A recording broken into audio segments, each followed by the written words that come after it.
Hello, everyone, and welcome back to Let's Write an Adventure, our ongoing live stream where we are creating a completely custom campaign in real time.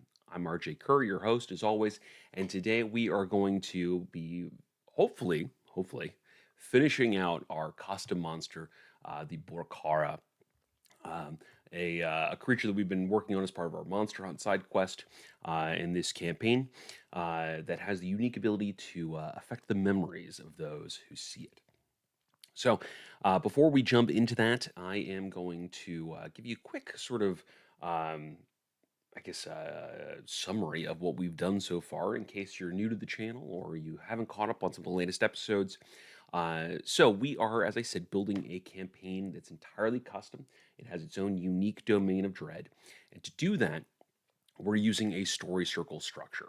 The idea being here that this gives us a little bit of something to work with as we're writing this. We don't have to come up with everything from scratch, but it doesn't lock us into a particular quote unquote plot, if you will. Simply helps us find all the pieces and parts and gives us a place from which to deviate.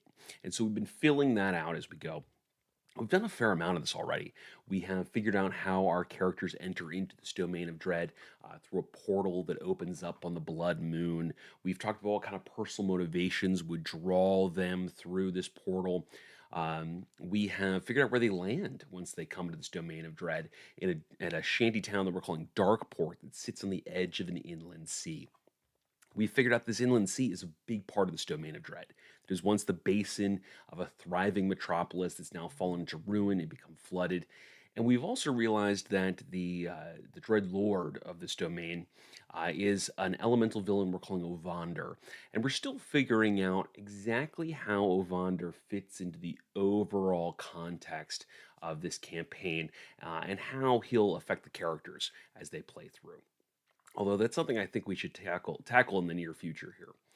Um, we have written the very first adventure that our characters go through, where they are kidnapped and briefly enslaved and have to escape their captors in order to escape captivity, and in doing so, discover the existence of a long lost artifact, and realize that finding this artifact is their best hope for getting out of this domain of dread alive. Now they're in a part of the adventure where it's very proactive, where they've got some clues they can follow, and they can follow those clues to various investigative scenes where they can discover other clues potentially. All of them, some of them, none of them, but either way, it gives them lots of routes that they can take to chart their own path through the campaign towards the discovery of this artifact. And it gives us, as DM, some structure to write adventures ahead of time, so we're not having to come up with everything on the fly or everything, in between sessions. So today I should say we are picking up with a portion of one of those adventures, one of those investigative scenes.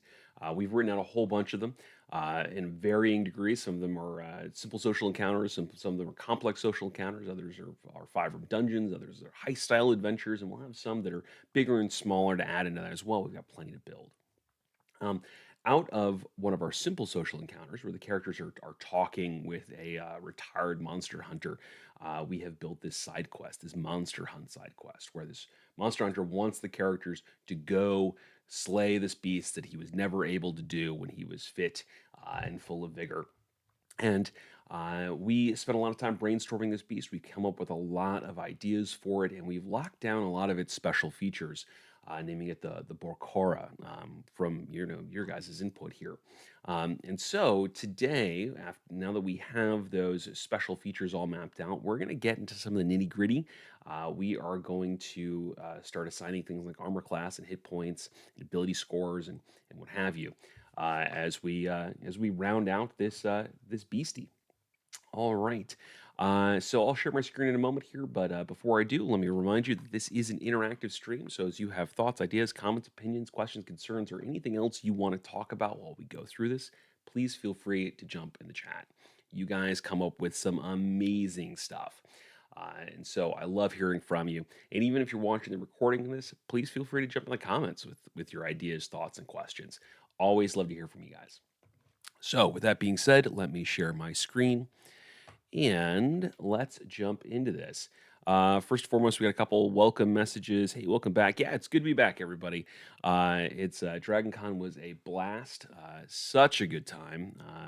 Had uh, yeah, so much to see, so much to do. Some incredible cosplay. Played a ton of D&D while I was there. Bought way too many sets of dice, and managed to catch con crud. Hence why we did not have a Wednesday stream last week, because I was down and out. But now mostly revived, and glad to be back with you all here. So, like I said, we are going to start putting in. Oh, Mr. Max says no such thing as too many dice. Yeah, you're right. You're right. Yeah, what was I thinking? Apologies. My apologies to everybody who is a dice goblin like myself. Um, all right. So with that, let's go ahead and dip into sort of the hard math of this, as it were, where we are rounding out some of the hard figures for our Borkara. So to do that, I have got on my other screen over here, I've got the 2014 Dungeon Master's Guide up, Chapter 9, Creating a Monster, and I've scrolled down to the monster statistics by challenge rating block here. And so that is where we're going to pull most of this information from. But first thing that we need to do is figure out what exactly is the challenge rating we're targeting for this monster. Now, we've done a lot to create a creature that will evolve and get stronger with every iteration of its clones the characters defeat, but doesn't add a whole lot to its AC, hit points, or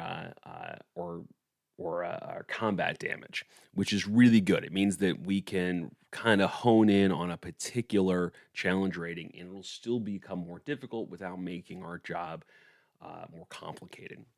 But we still need to figure out what that challenge rating is going to be. And so this adventure, we were calibrating for 4 third-level characters. Giving into the fact that the idea is that the characters could decide to go on this side quest pretty much at any point after they're level 2 or above. I'm sure there would be a time in the campaign where it's no longer available or doesn't make sense for it to be available. But for the most part, there's a lot of leeway when they can go into this. And so our best guess is about level 3, knowing that we may have to adjust that a little bit when we actually run the campaign. So we need to figure out what is a reasonable difficulty monster for a party of 4 third-level characters. What kind of challenge rating are we looking at for that? And this is going to fly in the face a little bit of some of the typical wisdom about selecting monster challenge ratings, where you are looking for, typically when you're building an encounter, you want to be very careful about using monsters that have a challenge rating higher than the party's average level. And the reason for that isn't that they can't handle higher challenge rating monsters. It's that you dip into a category, you dip into an area where it becomes increasingly likely that the monster you select will be able to one-shot any of the player characters or a subset of the player characters. Again, not always a bad thing. That might be something that you're looking for in a particular circumstance, but it's something to be aware of. It's one of those things that if you're aware of the rule and you break it, then it's a choice. If you're not aware of the rule and you break it, then it's a mistake. It's one of those sorts of things. So what I'm going to do for this to figure out kind of what we're looking at is I've gone ahead and pulled up Xanathar's guide over to the side. And it still has that beautiful encounter building section. But one of the things they have in there is a solo monster challenge rating by party size and character level. And so, looking at this, it says that for a, in their point of view, a legendary creature, which we may decide to give this thing some legendary actions. We've talked about that a little bit. that using this chart, character level, third level characters, over to the four characters, it suggests that we're using a a CR3 monster. That works pretty well. Looks like that for 5 characters, it'd be a CR4. For 6 characters, it would be a CR5. And so maybe we want to stick somewhere between 3 and 4. 4 gives us a little flexibility if they're going to be if the characters are going to be a higher level when they do this. But if they try to tackle this at second level, 3 is going to be pretty tough in and of itself. So we'll kind of see where those numbers stack up, and we'll feel our way through that. But that gives us a good place to jump off as a guide. So coming back over to the 2024 Dungeon Masters Guide, and I've got the table up over here. Again, can't share that because of IP purposes, but you guys can play the home game. You're all pros. So we're looking at a challenge rating 3 monster on average has a +2 proficiency bonus, has a 13 armor class, has between 101 and 115 hit points, has an attack bonus of +4, and damage per round it's going to deal out is between 21 and 26 points of damage with a save DC of 13. CR4 is going to be +2 proficiency bonus, armor class of 14, hit points between 116 and 130, +5 attack bonus, damage per round is going to be 27 to 32, and the save DC is going to be 14. So a little bit of a step up there in some areas. So let's start with what we know for um, let's see. Let's start with our proficiency bonus because we know that's going to be the same no matter which one we go with here. So let's put a 2. Let's say that we're going to aim for a challenge rating of 3 for right now, knowing that we can adjust this. And let's then go ahead and start working on some of the details here. So one of the things with this chart is you don't necessarily need to stick with the exact level for this, right? We don't have to necessarily don't have to say that it has a armor class of 13. We can bump it up if we want. We could drop it down if we want. We're just looking for an aggregate, so an average of this of choices that kind of even out to this to the CR3. So the rule of thumb here is that for every line you bump this up, for every 2 lines you bump this up, then the CR rises 1. If you are for every 2 lines you knock this down, you knock one of the categories down, the CR drops by 1. Right.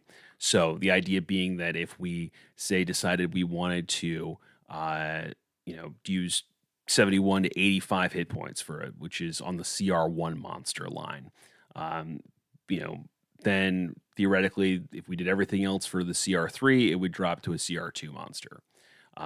But if we wanted to do those, 71 to 85 hit points, but we also wanted to bump up the damage per round to 33 to 38 points of damage, which is equivalent to a CR5 monster. Now that comes back down to a CR3 because we've got 1 step down and then 1 step up, and it averages out. And it's easier to see if you're following along with the table in the book here, but it's a pretty easy way to fill this out. Let's see here in the chat. Hey, Orth, good to see you here too. Mr. Mix says, I'm what my boss calls a pre-professional, not a professional. You're all professionals here. Don't worry about it. I have confidence in all of you. All right, so with this in mind, let's go ahead and start hashing out some of the bonuses here. So one of the things that I tend to do is before I hit all this stuff up here, like the ability scores and and the hit points and what have you, I will jump down to the actions, the attack actions, and I'll start trying to hone in on damage, because that's going to tell me how my numbers are going to stack up. If I want to bump up the damage, drop the damage down, where I need to make adjustments later on. And that's just a personal preference. You could do the same thing with hit points and AC if you wanted to. I tend to work with the damage output first, just because my brain works that way. Let's see here. Hey, Jonathan, good to have you here. Let's see here. He says, Jonathan says, I'm a professional, but I'm super unprofessional about it. Well, that's a problem for HR, not a problem for us. So let's see here. We've got our tongue lash ability here. We've got our claws. We've got a tail slam. We talked about doing multi-attack. Multi-attack makes a lot of sense for a creature like this. So what we might do for something like here is come up here and say bold italics and say multi-attack. Let's see.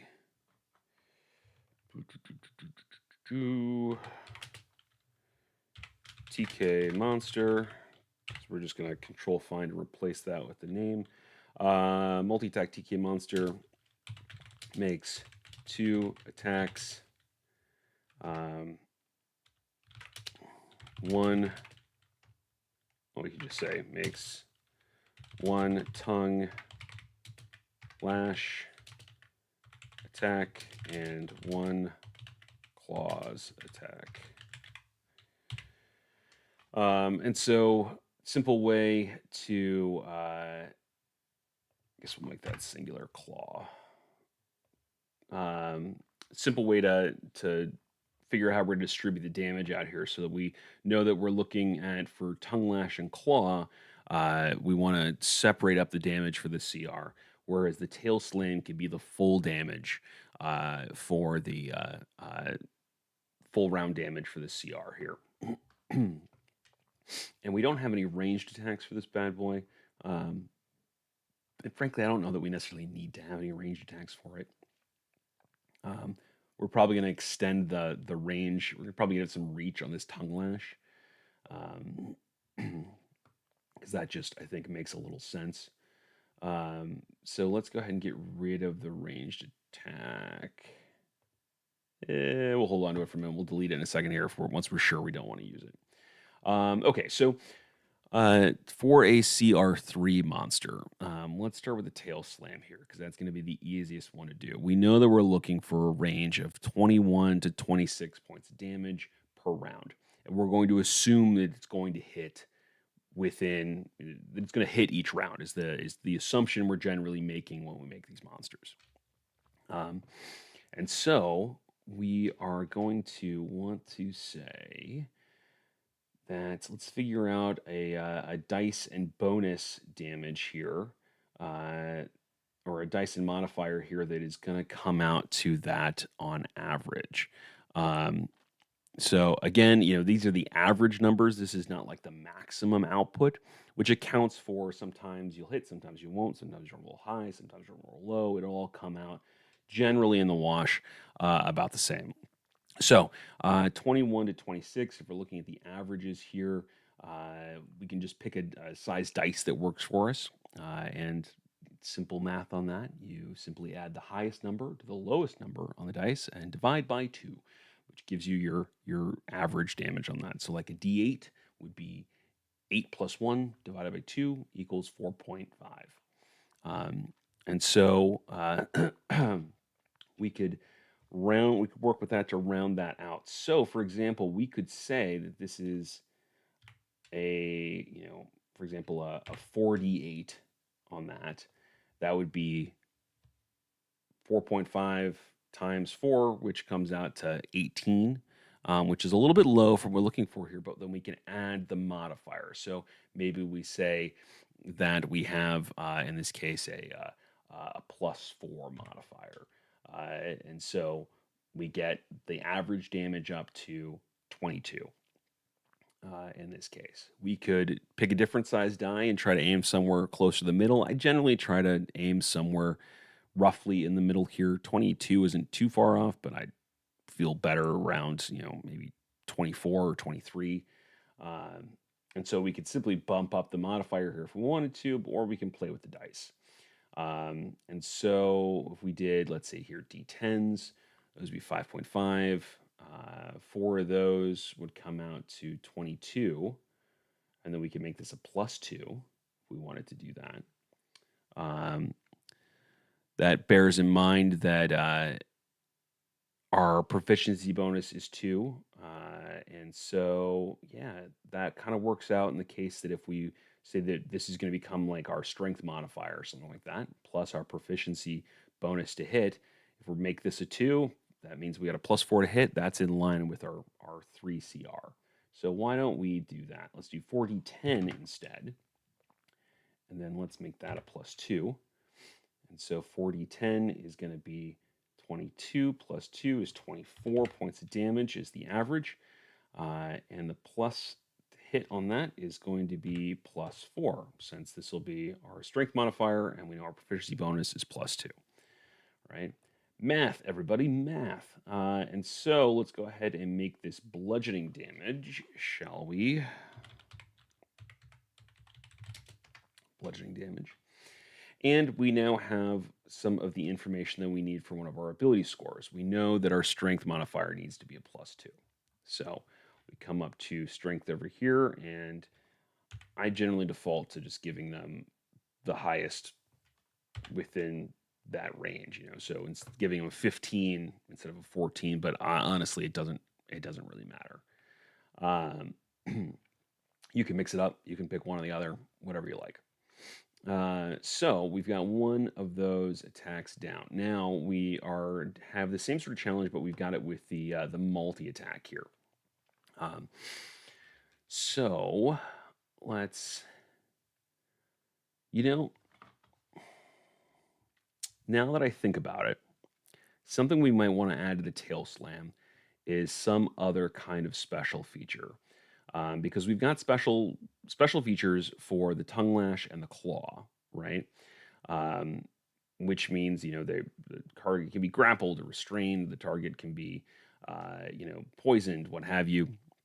And so, as a DM, when we're trying to ratchet up the difficulty, we are likely to do the multi attack every time, even though the damage output is about the same.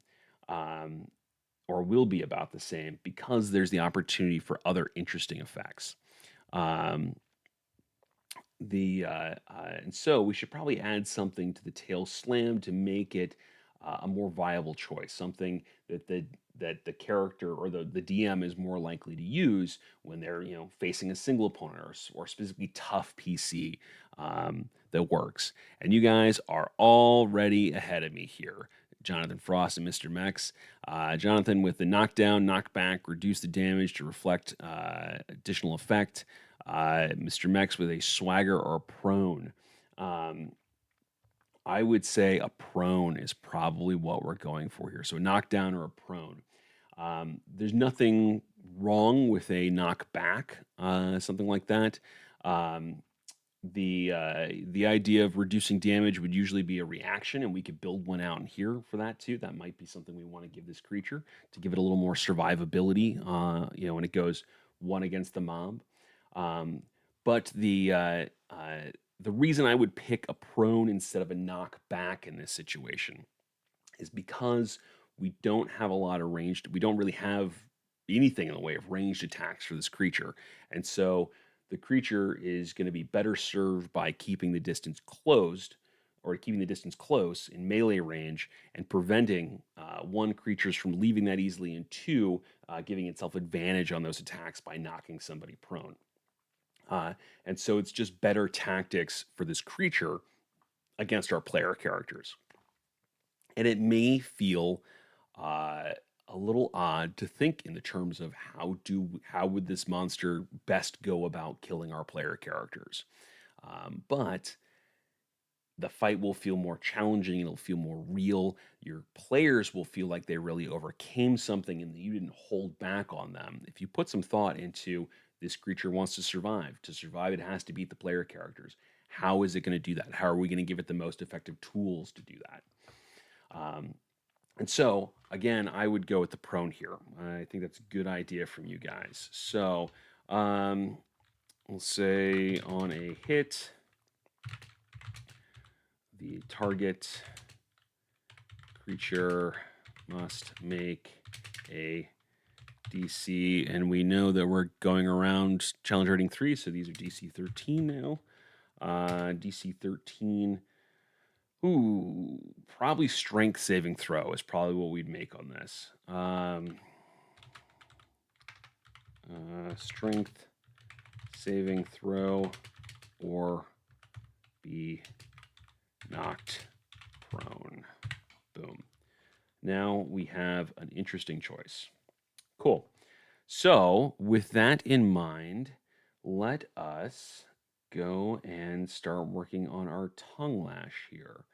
Um, we know that we're going to want a. If we want our attack bonus to be about the same, we're looking at a +4. Now, bear in mind that it's saying that we want to give it a +5 on something, like it's a hit, and a +4 to other places because one thing's dex, and we want the dex to be a little higher, we want the dex to be a little lower. Um, you know, then there's nothing wrong with dipping up or dipping down a level on this chart. It all comes out in the wash in that case. It's not a really significant change unless most of your things are in a higher line or a lower line, or you're doing up to 2 steps in either direction. So I don't think this creature is terribly dexterous, personally. Um, so one thing, so maybe we readjust this and we say that the strength is going to be a +3, making this a +5, bringing our strength to +3, so 16, because this is kind of an armored guy. He's got a little more meat to him, I think. And that puts him at the high end here of the damage output for this one attack, which is still fine, still within our range. Um, and it gives us a little bit of leeway to say, well, if he's not as dexterous, maybe he's a +1 to dex and not a +2, making the tongue lash a +3 to hit, um, and giving it some reach. And then we know that this is going to give us a +1 here. We might do that because this is, the grapple is a more what was I going to say? It's the grapple or restraint, depending on what we go with here. It's a more serious hit. Restraint is a big effect if we want to go with that, and so we balance it out by making it slightly less likely that it's going to hit. Whereas we might not go the other way with grapple. That too, there's good story reasons, good narrative reasons for this creature not to be terribly dexterous. But again, you don't necessarily have to rely on that. You can come up with the pure stats and then build the narrative around that if you'd like, or build the narrative and come up with the stats. Either one works. So as long as we're playing around with this, we have got claws and poison. The claws, of course, are going to be strength. That makes the most sense. So they're going to be a +5 to hit, which means that's going to be a +3 here. And we are coming up with about, that means that if we're somewhere in here, we're looking maybe 13 points of damage for each of these, 12, 13 points of damage for each of these on average. So to hit that properly, it actually comes out pretty simply. If we do 2d10, that'll be 11 plus 1, that's 12. So we could do that here, 2d10, 12 points of damage. And I guess this would be bludgeoning damage as well, wouldn't it? Damage. And let's see here. On a hit, the target is grappled / restrained on its turn. The target may take an action. DC. Yeah, that's going to be DC 13 now. DC 13 to end the grapple restraint condition. The question is, do we want grappled or restrained? Ooh. I. Hmm.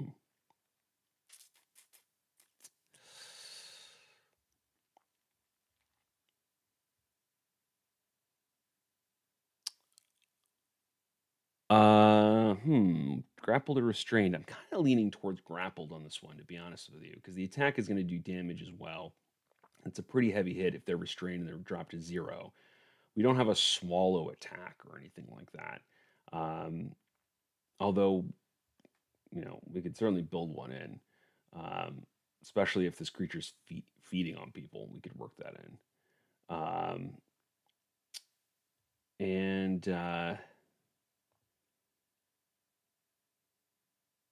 yeah, so let's go with grappled. Let's go with grappled for now, if you guys think. Um, or let's see what you guys think. All right, let's check the chat here. Ben Elder says maybe you could have a dex bonus if it's in water, swamp, deep enough to count as difficult terrain for the PCs. Yeah, we handle that by giving it a swim speed, right? And so it's not hampered by being in water or the swamp the same way that the characters would. Where it'd be difficult terrain for the characters, it's not difficult terrain for this creature. But yeah, it's a good point there. It's going to have some more maneuverability in its natural environment. It's what it's built for. And Ben Elder says, I'd say restrained with the clone goo. Yeah. Hmm.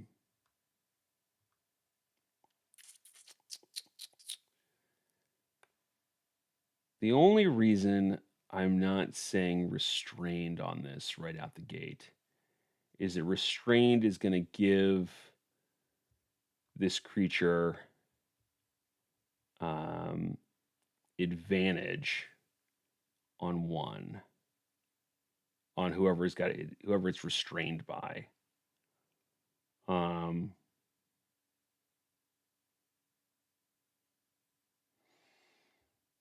and that's a big thing to have right out of the gate. Without, you know, on a multi attack, it's a big thing to have right out of the gate. Yeah, let's see here. Let me think about that though, because it's not necessarily a bad thing if we limit it. And we want this guy to be a toughie. Yeah, let's go with restraint. Let's go with restraint. I'm, you sold me. Let's do it. Let's live dangerously. Okay, so restrained, especially because it only has one. It only has one tongue, so we could say that. Um,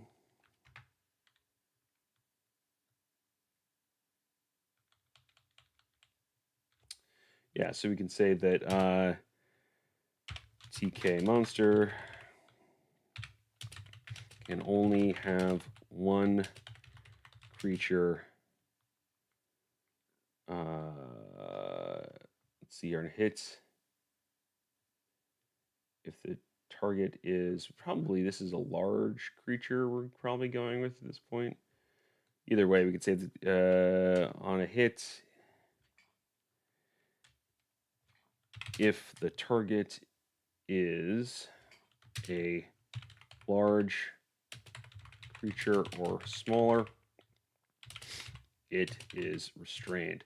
On its turn, the target may make a DC 13 due to the end of the restraint condition. The guns only have one creature restrained this way at a time.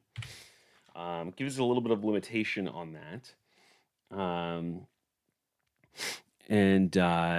Yeah, which also, one, gives us more reason to do tail slam sometimes, and two, makes this a heavy hit, but one that fades away once it's got somebody gripped.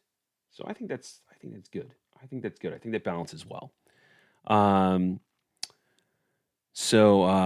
let's see here. Jonathan Frost says terrain dependent attribute bonus is an interesting take. Ben Ellis says, thanks, Jonathan. Ben says, I was going for that Xenomorph vibe. LOL. Um, so yeah, and I agree with you on that. It's a cool idea to have uh, attributes affected by different terrain types. Um, in a more mechanically significant way. And there's nothing inherently wrong with it at all. There's certainly some monsters that have abilities that, for example, they're, invisible when they're immersed in water, like water weirds, what have you. Um, it's so it's certainly something you can do. Again, it's a question of task loading for you. How much you're able to keep track of. But for a singular monster like this, where it's going to be one creature against a group, there's a lot more that we can do with it because we don't have to because we're not trying to track the attributes of three or four or five or half a dozen different creatures as we go through. So yeah, if we were going to build this thing in a different way, we absolutely could do variable attribute adjustments for yeah for different terrain types. Um, also gives the characters a reason to try to get it out of the water or try to get it up on a rocky shore or something along those lines. Um, a simple way to do that too would be to adjust the speed on it. So it has a higher swim speed, a slower walking speed. We do the same. We do the same thing in a lot of ways. It wouldn't affect things like saving throws and what have you, but you know, but it would give you some semblance of that. The other thing you could do is make a trait where when out of the water it has a negative whatever to whatever checks, that kind of deal. Um, yeah. Um, so it's your chance. Jonathan Frost says this build is screaming, "Do not get close to this thing. Attack from range only." Yeah, that is a lesson that we want the characters to learn in this case. One of the things that I really like about Monster Hunt adventures is that it is an opportunity for you to hit your players a lot harder with a specific monster than you might in other situations because there's one baddie. There's one thing that they're hunting, that they're going after. It's part of the reason dragons get so epic is because they get so many extra abilities and so many things they can do all at once because you're fighting in many cases one dragon with a whole group of people attacking it. Um, and so it's a cool um, it gives you a cool paradigm shift. It gives you a cool paradigm shift. How do you make one creature feel so dangerous that it takes a whole group to go up against it? And then also, how do you put things in there that force the party to adjust and alter their tactics? Because to your point, don't get close to this thing. Some player characters are going to struggle if they can't get close to something. You've got some pretty heavy melee classes out there that will. We could change that and give this thing a slightly faster speed. We could give it 40 feet per turn instead of 30 feet, making it easy for it to climb up and or making it easier for it to catch up to characters that are trying to flee and attack. Tongue Lash does that ability for us as well, where it can gets that 10-foot range there. And the nice thing about being restrained or grappled is that the grappler or the restrainer can drag the other creature. So we're probably going to end up having to give this thing some legendary actions, I think. But let's tackle the claws here first. Let's go ahead and let's definitively get rid of that ranged attack. Let's give it a weakness. And so let's see here. Our claws, we know it's +5 to hit, 5-foot reach, one target, hit. On average, when it's going to be a +3, we're looking for about We're looking for about somewhere between 13 and 14 damage, so it comes out to 25, 26 in total with the tongue lash there. I think actually that comes out perfectly again with another 2d10. Uh, that doesn't always happen that way, just FYI. Um, but when in doubt, make it easy for yourself. So that's going to be 14. That's going to be slashing damage.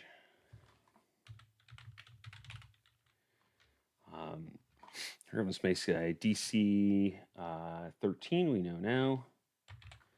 Constitution saving throw failure, the target becomes poisoned. Let's see here.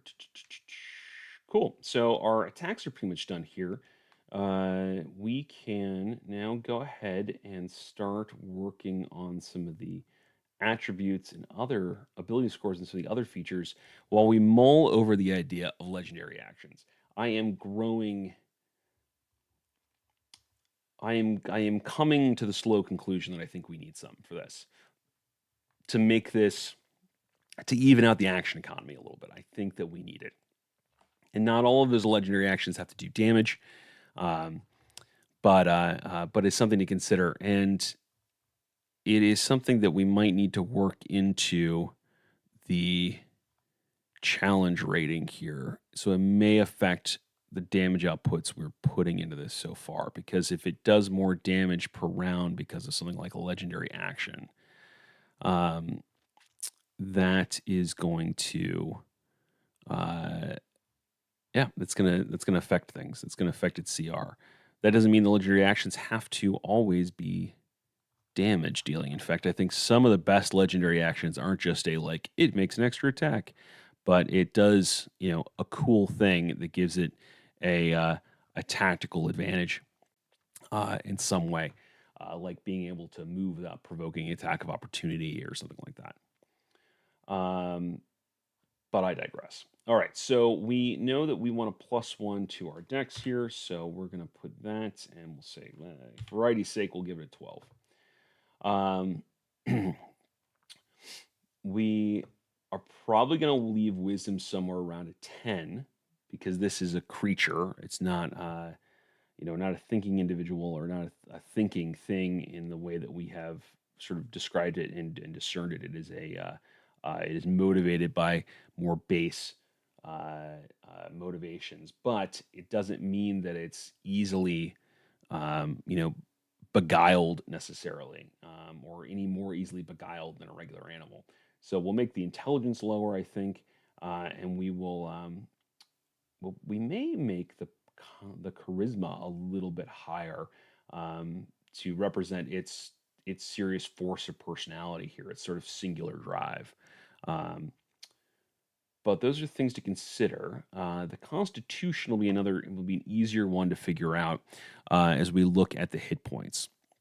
So again, we are looking at a 101 to 115 hit point range for this, which means he's going to be a pretty beefy boy. We know that the armor class is going to be about 13. And so we'll say natural armor for this. Come on. All right. Natural armor. Okay, and now we got to pick up creature size because hit dice are going to be determined by the creature size. And so it'll be a 1d10 for a large creature. It'll be a 1d8, or there'll be d8s rather for a medium creature, and d10s for a larger creature. Um, uh, so, what do you guys think? Medium or large? What do you think? Should it be, uh, you know, slightly bigger than Goliath sized, 7 feet tall, that kind of deal, or should it be like the size of a horse? What are we thinking? What's your vibe on that? Um, yeah, because the xenomorph vibe could go a lot of different ways on that. There were some smaller xenomorphs. There are some much bigger xenomorphs. Um, I'm kind of leaning towards a large creature at this point, but it doesn't have to be.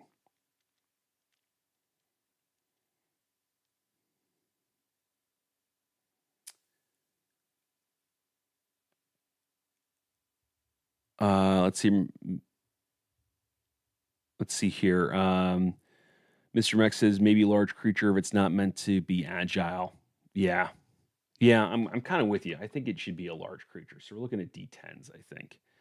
Um, okay, cool. Cool. And then Ben Elder says maybe for legendary actions, one could be that it can move its initiative. Maybe as a legendary reaction, it can move its turn to counter a threat. Um, Yeah, that's a really cool idea, Ben. That is a really cool idea. And it's one that is easily executable if you're playing on a tabletop, like a physical tabletop where you're keeping a physical track of the uh, of the initiative order. But if you're working on a VTT, a virtual tabletop, that can be more difficult to keep up with. Not insurmountable. Many virtual tabletops would let you make those adjustments. Others won't while you're in action. So it's something to be aware of. But again, if you're writing for yourself, it's really just about what you know what your system can manage. If you're writing for other people, you got to be aware that that can be an extra challenge on a DM uh, if it's uh, uh, if it's not if they're not playing in a manageable system. So let's think about that one because that could be cool. It's certainly a legendary action that I haven't run into before, and it's always fun to do surprising things with a creature uh, that their player characters have never seen. Um, so the other thing about that we'd want to think about is we'd want to make sure we're going to do that. We want to make sure we write it in a way that it doesn't allow the creature to get 2 turns in a round. Um, because that will make it a much deadlier threat. You're effectively doubling the damage output per round if you do that. So something to consider. Let's put a pin in that one and then come back to it. Let's work on our hit points real quick. But let's gnaw on that one because there's something really cool at the core there, Ben. Something I really like there at the core. So let's just figure out how we're gonna make it work. Okay, so hit points. We know we're looking for, somewhere in the ballpark of probably, 110, somewhere in there. So, maybe it drops down a little bit. Maybe it's 100, maybe it's 90, because we do have a little bit of a higher attack bonus with some of these guys. Somewhere 110. Let's target that and see what we can get here. Because 110 is actually easily 10d10. No constitution bonus, but I feel like this thing's a little tougher than no constitution bonus. So, what do you say? What if we did 9 of these? And we're going to pull out a calculator because now we get into the territory of math that don't trust myself to do in my head. So 5.5. Actually, that wouldn't, 10 of those doesn't come out to that. 10 of those would come out to 55. What am I thinking? This is why we have calculators. All right, so what if we said 5.5 times, let's see where 18 brings us. That brings us to 99. Knowing that whatever con bonus we get here is going to be multiplied by the number of, by the number of dice that would be theoretically rolled for this, just like it would for a character's hit points. So if we do something like that, we're looking at 99 plus 18, which gives us 117, puts us a little higher than we want to go. We're already a little higher on the to hit, so I'd like to kind of stay within that range. So what if we said 5.5 times, turn off my number block, times 17. All right, so we get 93.5, say plus 17. That puts us at 110.5. That's actually about I think what we want there. So let's do 17 plus 17. And then we put that at a 110. And then this means that our constitution here is going to be +1. Now we could change that and make it a +2 or something like that to give ourselves some more variation in here if we wanted to do that. That'll affect the number of hit dice that we do, and we could, we could change that. We could come up with something else for that if we wanted to do that. So, maybe we say, let's see if we did, I don't know, 5.5 times 12. We're just playing around with numbers here to see what works at the moment. And then we did plus 24 on that. 90, it's a little bit low. What if we did 5.5 times 15 plus 30? That comes out pretty well. So we can give, yeah, let's do that. Let's give them a +2. Let's do that. So we're going to say, drop this to 15 and hit this up to 30. Again, that comes up to 112. All right, that's not still within our range there. This lets us give him a +2, which I think gives us a little more, I don't know, a little more visual variation, but also makes it seem like, there's some more uniqueness here. This is a pretty, like I said, stocky sort of monster. So I think that fits well. So let's say large for the type here. Intelligence, we probably want this to be relatively low. I'm thinking maybe like a 7.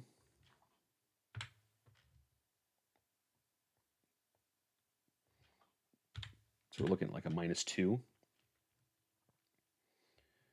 And then maybe something like a 13 for charisma. This is kind of one-track mind, but it's also, not like a bard. Jonathan Frost says wisdom 12. All right. I'm not opposed to that. Why 12 specifically, John? What do you think? Or Jay, I should say. What do you think?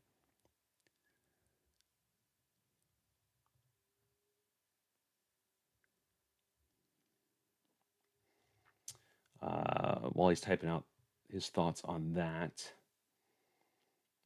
Let's see. Should it have any skills, do you think you'd have? Jonathan Frost says canny but not insightful. All right. Yeah, I'd buy with that. I'd go with that. That sounds good to me. That makes sense. Yeah, cool. I like that. It's a good spread, but it's an easy way. Look at that easy way to come up with ability scores that are going to affect everything else as we go through here, but sort of reversed engineered to come up with exactly what we're looking for. Awesome. Yeah, and I agree. The 12 makes a lot of sense, Jay. I think that's a good call. I think it's a very good call. All right. So, should it have any skills?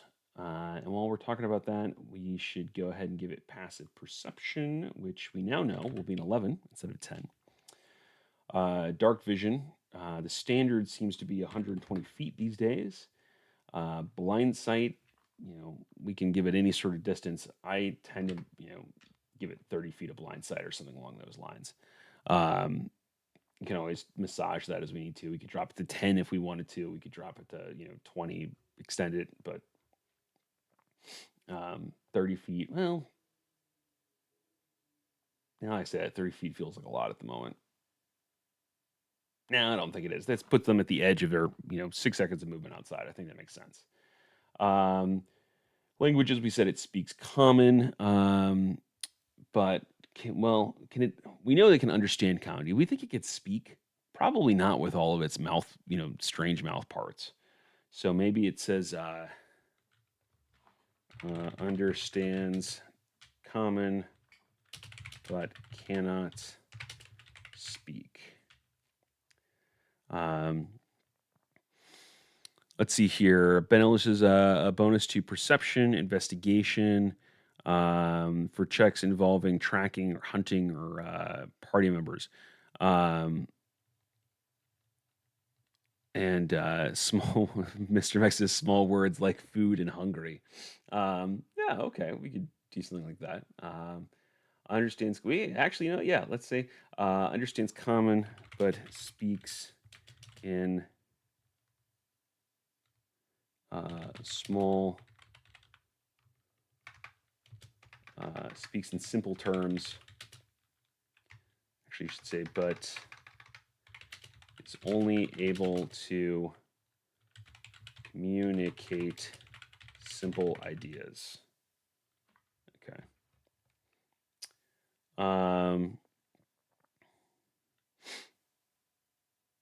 Yeah, that makes a lot of sense. I think that works. And that gives us a cool little feel to it where it can still talk. Um, the Yeah, where it can still talk, but it has sort of that like very simple vocabulary that makes it either sort of a heartwarming entity or a creepy entity for sure. Um, Back to Ben's comment about the skills. I agree. Perception makes sense for it to have that, and so it's proficient in perception. Proficiency bonus is 2. We got a +1 in wisdom, so it's going to be a +3 to perception. Um, and your comment about investigation checks for tracking or hunting, that would generally fall under survival checks. And so and I agree, we would give it that, a survival of, of a +3 as well. Would make sense here. Um, okay. Let's see here. Ben also suggests maybe very basic telepathy. You get more feelings than words like hunger or rage. Hmm. Yeah. What if, to that end, what if it's not so much? Um, I mean, we would describe it as telepathy in this because there's not the concept of an empath in D&D as it stands. So yeah, but uh, uh, but yeah. Oh yeah, Jay, an empathetic aura, empathetic projection. Yeah, I think you and Ben are onto something here. I think that's a cool idea. That would give us some eeriness to it, which is really cool. Limited. Let's see, telepathy. Limited to communicating raw emotions. Um,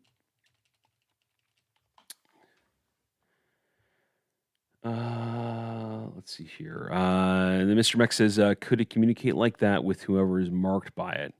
Um, ooh, that actually is a really good one because I can already see. God, you guys come up with such good ideas. I can already see how this would work, right? One of them's, somebody's marked, somebody's memory marked, the creature's hunting them. Uh, the um, the it's connected with the memory mark, the creature hunting them, and they're just hearing like they're getting that wave of hunger. There's psychically emanating off of this creature as it's stalking them through the forests or through the marshes or what have you. Um, yeah, okay. Um, so in that case, we'd probably move the languages from telepathy back down to the memory. Actually, no, we'll keep it up here. Telepathy.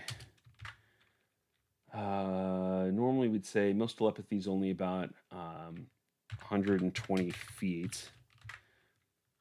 Although things like the new great old one, warlocks, that can be extended up to like 3 miles. So we could do it up to 3 miles.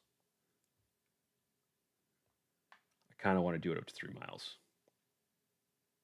Should we do it up to 3 miles? Because part of me is like, yeah, you should be haunted by that emotion, uh, no matter the distance. But then again, part of me is also like, well, maybe if it's only like up to a mile or something like that, as the beast closes in, you start to feel its hunger washing over you. Um, I feel like that's a nice escalation and a way to kind of communicate to our players that that the danger is closer, that it's far more imminent. Yeah, let's say 1 mile. Let's say 1 mile. Limited to communicating raw emotions. Um, let's see. Telepathy with.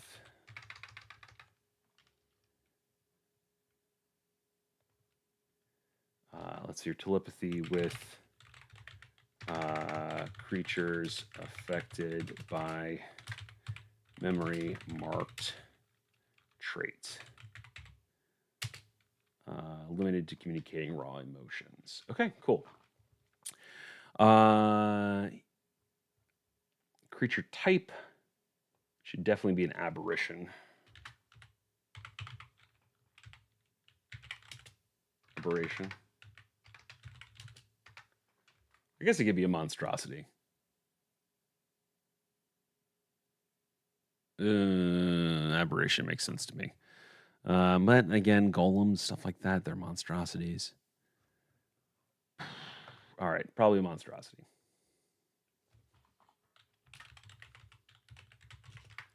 Just like aberrations. Typical alignment. Aberration. Jonathan says aberration's thematic. You know what? Yeah, we're gonna go with aberration just because it's cooler. And you're right. It is more thematic, right? Right. This is some far realm stuff. This is wizards playing gods. Typical alignment for a creature like this. I don't always assign alignments to my creatures. I don't play around with alignments a lot. This is more of a guideline for other people. Um, but let's say maybe it is. It's not necessarily inherently evil. Um, we'll say unaligned because a uh, creature would be but it's hunting people. Um, Jonathan Frost is neutral or chaotic neutral. Ben Ellis is neutral evil. It can communicate, so it definitely has some understanding of ideas. Let's go chaotic neutral. Let's split the difference here. Chaotic neutral. Let's go chaotic neutral on this one. Again, we're not bound to playing as chaotic neutral, and to be honest, when I run my games, I throw alignment right out the window because it really just comes down to however you're going to play the creature, or play the NPC, or play the PC. It has so little to do with what's actually here. These are just guidelines for people who aren't familiar with the creature as to what sort of its base alignment might be. But we are familiar with it. We created it. It's our baby. All right. So with that, other than adding in some legendary actions, which we're still going to chew on for a little bit, and then going through and filling out like the DCs and things like that we've already come to the conclusion on, we're pretty much done with this bad boy. So the last thing to do is to find out what the let's see here what the XP would be for CR3, and it's 700. So let's just put that there. And our Borkora is a playable thing now. How exciting! Awesome, everybody. Thank you so much for joining me tonight. I know we went a little over time here, but hey, that makes up for some of the time we've lost, or starts to make up for some of the time we've lost. Had a lot of fun with you guys filling this out. You guys came with some really cool ideas. It's awesome to see this thing take shape. And as Mr. Max put in the chat here, this thing sounds awesome, and I agree. I am so excited to get to run this at some point, and am 100% tossing this this horror into some one shot in the near future, just to play around with it. So again, thank you everybody for joining me tonight. We are going to have our live stream on Wednesday, so we'll be back to our normal schedule from here on. Um, it is, as always, if you like this content, please like, subscribe, leave a comment. All those things help the channel grow, help more people find us, and help keep these chats just a wealth of ideas as they have been and continue to be. Thanks again. I'm RJ Kerr, as you know, and I look forward to seeing you all on Wednesday. Talk to you then. Bye now.